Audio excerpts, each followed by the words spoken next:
Famous doctors invented a lot of things at Charité, and they made us more healthy. Without them, some of us would not be inside this bus by now. To your health.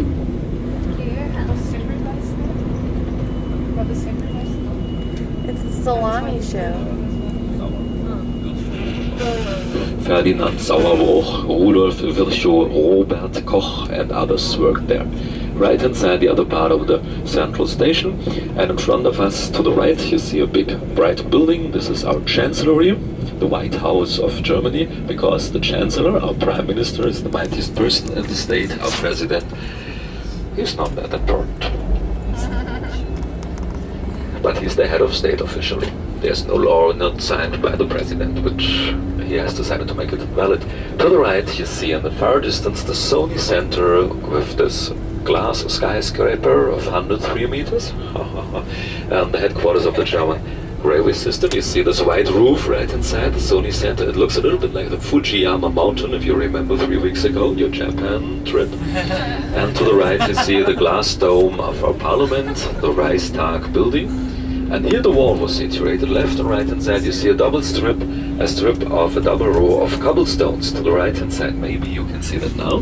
So the wall was situated here towards the west, and the river was the border at this side. And to the left the Charité buildings are in the east, and here where we are now, there was a strip of sand laid out to shoot people.